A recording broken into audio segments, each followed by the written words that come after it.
In this English reading and listening lesson, we're going to read a news article together so you can improve all areas of your English.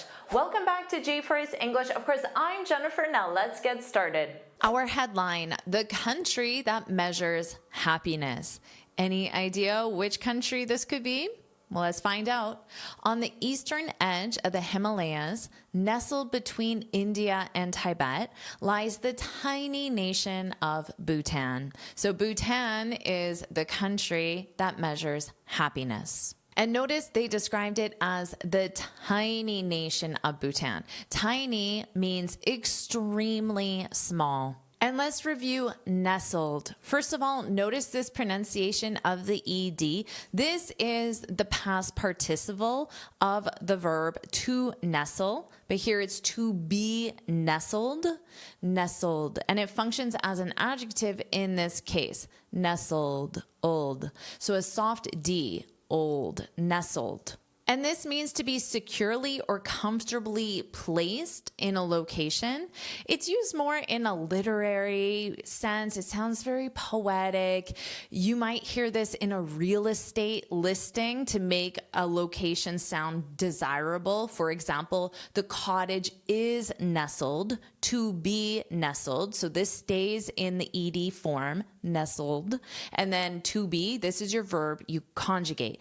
The cottage is nestled between a river and a valley. So this isn't everyday speech, it's more poetic, more literary. So again, maybe you're reading a book or an article and it says the baby was sleeping soundly, nestled in her mother's arms. So carefully, securely, comfortably placed in her mother's arms. So you will see this a lot, but more in a literary, poetic sense. Don't worry about taking notes because I summarize everything in a free lesson PDF. You can find the link in the description. Let's continue. Fiercely proud and protective of its traditions, Bhutan has been closed to outside influences for centuries. So notice how this information here describes Bhutan. Now, all of this can be removed from the sentence and the sentence would still be grammatically correct. So this is a great way that you as a speaker can sound more advanced, or you can make more of an impact. You can be more descriptive by adding information at the beginning of your sentence. So here the two adjectives are proud. Adding fiercely intensifies it, means strongly, extremely, fiercely proud and protective of its traditions. So the adjectives are proud and protective. Thinking about that structure, you could say, I would say, hardworking and determined. My students never give up on their dreams. So this is the complete sentence. My students never give up on their dreams. Now I'm just giving more information about who my students are, simply using the adjectives hardworking and determined. Or how about this? Enthusiastic and motivated. My students eagerly await. So eagerly describes how they're waiting. It means with enthusiasm, eagerly await my new lessons. And await is a more poetic way than saying wait for. You could say wait for. Notice if you use wait, you have to use the present preposition for. You wait for something, but you just await something. So await my new lessons. And this is a little more literary since I'm communicating this in a more literary way. Now, I'm sure you're hardworking and determined and enthusiastic and motivated and you eagerly await my new lessons. So put that's me, put that's me in the comments. So, and you can practice using this more advanced literary sentence structure. Okay, let's continue. The nation has decided to take a unique approach to Westernization, creating a concept known as the Gross National Happiness Index. So you may be familiar with the GDP, the Gross Domestic Product. So this is the Gross National Happiness Index. Are you enjoying this lesson? If you are, then I want to tell you about the Finally Fluent Academy. This is my premium training program where we study native English speakers from TV, movies, YouTube, and the news so you can improve your listening skills of fast English, expand your vocabulary with natural expressions, and learn advanced grammar easily. Plus, you'll have me as your personal coach. You can look in the description for the link to learn more, or you can go to my website and click on Finally Fluent Academy. Now let's continue with our lesson. Don't be fooled by the name. Remember, the name is the gross national happiness index. Don't be fooled by the name. So this is in the imperative in the negative. So the imperative uses the base verb only, and it's used to give an instruction. Both of these examples are in the imperative. Subscribe so you're notified every time I post a new lesson. I'm giving you an instruction. So please do that now. Subscribe. Subscribe. It's very common for YouTubers to say, hit the subscribe button, hit the like button, but that is also in the imperative because it starts with the base verb, hit the subscribe button. So here's the example in the imperative. Now, I can add please in front of my sentence to sound more polite, especially if you're giving an instruction to someone. Please support my channel by liking this video, and please do that. It truly does support this channel. Now, support is the base verb in the imperative. This is just additional information to sound more polite. So this is in the imperative negative. Don't be fooled by the name. So in this case, fooled, notice that pronunciation, ooled, fooled, fooled. That's another way of saying tricked or deceived by the name. So don't be fooled. Now here, notice with tricked, it's a soft T sound, tricked, but this is a soft D sound, fooled, and deceived. This is also a soft D sound. Don't be fooled by the name. So you can be tricked, fooled, or deceived by something because it's the passive form. If it were active, you would say the name tricked me or fooled me or deceived me. This is not just a measure of how much people smile and laughed.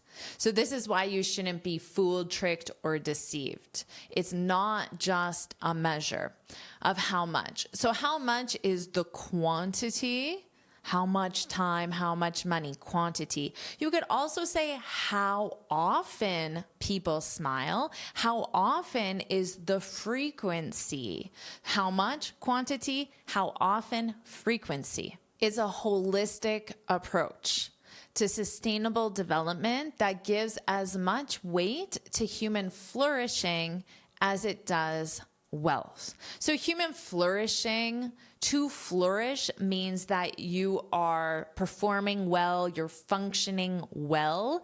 So if you're flourishing, that could be your sense of overall development and satisfaction, that measure of happiness, as it does wealth. Now here, as much weight. So if you give weight to something, a measure, it means that you value it. So how much value you give to flourishing as a person, that indicator of happiness, compared to wealth. In an everyday context, I could say students need to give as much weight. You could also say as much importance to pronunciation as grammar. Now you can have as something, so I could just say as wealth, or you can say as they do. So the subject is they because it's students. In this case, it is talking about it's a holistic development Okay, so here they is the subject, and then do is the auxiliary verb that matches the subject. They do grammar, but you could simply say as grammar. So if you value grammar this much, if you think grammar is this important, well then how much you value pronunciation should be the same. That would be as much weight, as much importance. Let's continue. The Center for Bhutan and GNH, so Gross National Happiness Studies, is responsible for administering the Gross National Happiness Surveys. So notice here, to be responsible for, and then because for is a preposition, you need the gerund verb in ing, or you could also say to be responsible for something such as the surveys. And of course you need to conjugate your verb to be. So here it is because all of this is conjugated as it, third person singular. It is. But let's say it were two people. You could say they are responsible for the surveys. So you can have responsible for gerund or noun. They measure 9 key areas of happiness every 5 years. Psychological well-being, health, education, good governance, ecology, time use, community, vitality, culture, and living standards. So these are the 9 key areas, and key in this case means important, the ones you want to focus on, important areas, key areas. Let's continue. According to officials, so notice this preposition, according to someone. Now, the someone could be a company, it could be a something, according to the company, according to the government, which is, of course, made up of individuals, but you can focus more on a something, a company, or the individuals. So officials, these are the people who work for a specific institution. This is often used with government officials. So according to officials, if a government policy doesn't result in the well-being of Bhutanese, that policy will never be approved in the country. So again, this is officials, government officials in Bhutan saying this. Let's review this preposition here, result in something. So to result in something, you're talking about the cause and the effect. So this is the effect here, the result in the well-being of Bhutanese. Now, you can also use lead to. So if a government policy doesn't create, result in, lead to, so notice that preposition change, lead to the well-being of Bhutanese. So here I gave an everyday example. We increased our prices, we raised our prices, you could say, and it resulted in a lot of complaints. So this was the cause and the effect. Now, you could also say lead to, but the past simple is led. And then remember, your preposition choice is to. Now, it's very common to also use raise, so I'll put that here. We raised our prices. Let's continue. But Bhutan is not the happiest country in the world. So notice but is used to introduce a contrast. So a contrast would either be a negative to a positive or a positive to a negative. So here, this is all very positive about this focus on well-being and happiness. Now they're introducing a negative, so it'll be a contrast. But Bhutan is not the happiest country in the world. It actually ranks 95th out of 156 countries. So here, notice 95th. So this is a voiced or unvoiced th, fifth, out of. So this is when you have that comparison, out of. So this is its number and this is the total number.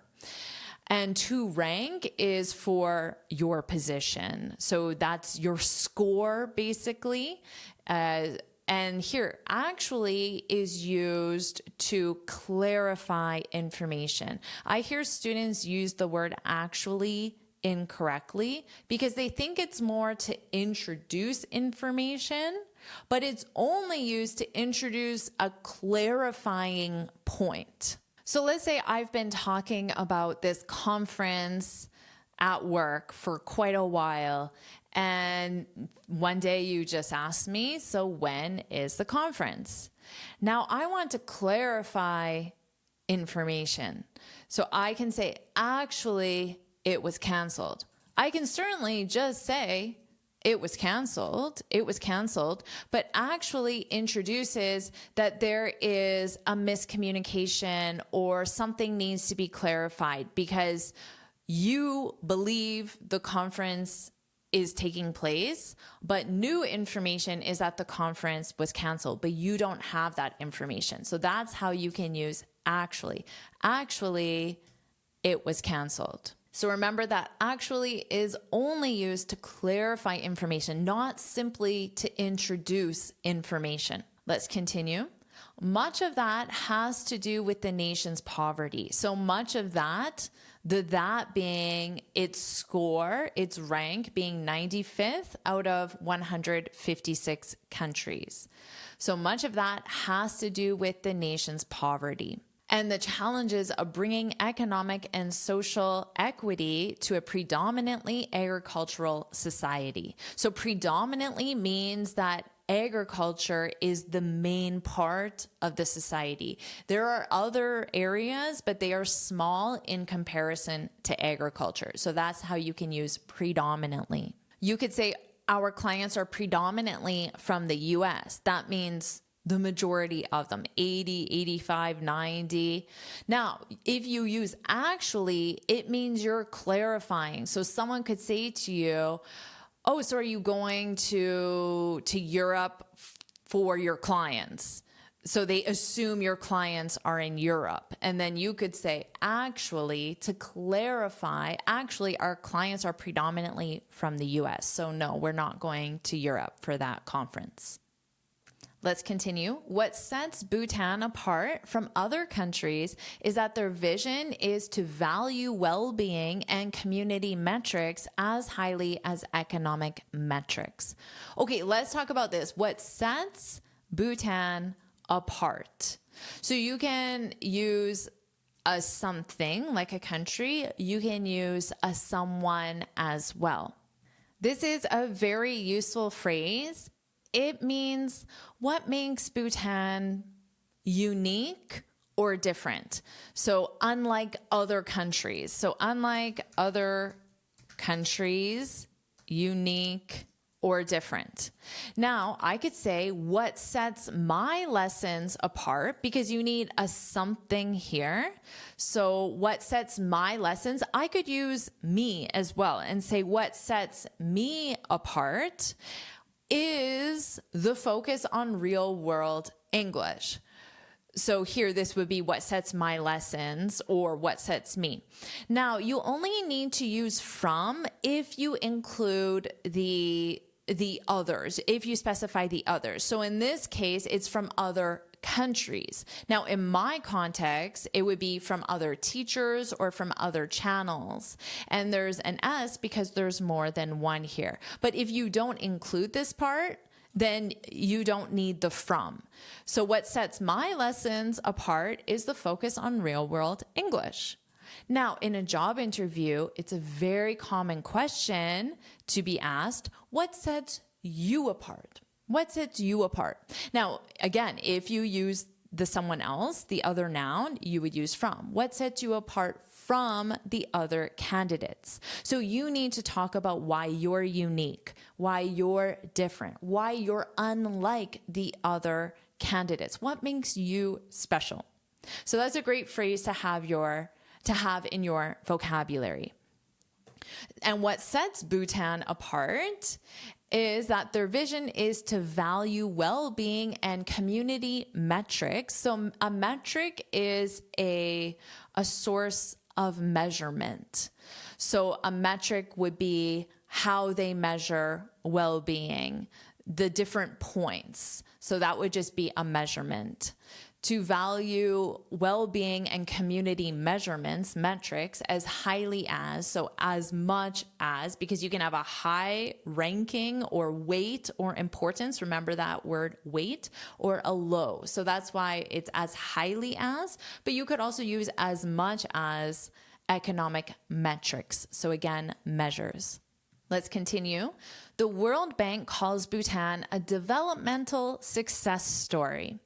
With decreasing levels of extreme poverty and improvements in gender equality, as well as a stable political and economic environment. Now, in the news, in media, in movies, everyone loves a success story. So here it's a story. What kind of story? A success story. So said a different way, it'd be a story of success, but it's more common to use success as the adjective to describe the story. But what type of success story? A developmental success story. So how Bhutan is developing as a country. So they are successful in their development. So that's a success story. And then these are the examples of the success. So it shows why it's a developmental success story. To give an example, you could say, after years of hard work, Ellie's Bakery became a real success story.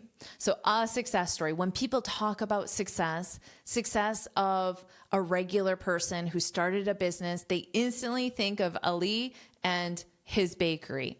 Now, because this is a noun, a story, a success story, you use real as the intensifier, a real success story. Now, you could simply say Ellie's Bakery is a success. You can absolutely say that. It's just very common to use a success story. And again, media, news, movies, they love success stories. Now, because it's a success story, you might ask yourself, what sets Ellie's Bakery apart? Now, because I didn't identify the competitors, I didn't use that additional preposition. What was the additional preposition? From other bakeries in this case, because the bakeries are the competitors. You could also say from other businesses. You could say that as well. What sets Ellie's Bakery apart? That's a great question to ponder. And that's the end of the article. So I will read the article from start to finish, and you can focus on my pronunciation. The country that measures happiness. On the eastern edge of the Himalayas, nestled between India and Tibet, lies the tiny nation of Bhutan. Fiercely proud and protective of its traditions, Bhutan has been close to outside influences for centuries.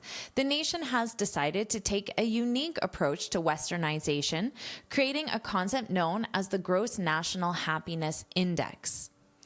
Don't be fooled by the name. This is not just a measure of how much people smile and laugh. It's a holistic approach to sustainable development that gives as much weight to human flourishing as it does wealth. The Center for Bhutan and GNH Studies is responsible for administering the Gross National Happiness Surveys. They measure 9 key areas of happiness every 5 years: psychological well-being, health, education, good governance, ecology, time use, community vitality, culture, and living standards. According to officials, if a government policy doesn't result in the well-being of Bhutanese, that policy will never be approved in the country. But Bhutan is not the happiest country in the world. It actually ranks 95th out of 156 countries in the World Happiness Report. Much of that has to do with the nation's poverty and the challenges of bringing economic and social equity to a predominantly agricultural society. What sets Bhutan apart from other countries is that their vision is to value well-being and community metrics as highly as economic metrics. The World Bank calls Bhutan a developmental success story with decreasing levels of extreme poverty and improvements in gender equality, as well as a stable political and economic environment. Do you want me to make another lesson just like this? If you do, put let's go, put let's go in the comments. And of course, make sure you like this lesson, share it with your friends, and subscribe so you're notified every time I post a new lesson. And you can get this free speaking guide where I share 6 tips on how to speak English fluently and confidently. You can click here to download it or look for the link in the description. And here's another lesson I know you'll love. Watch it now.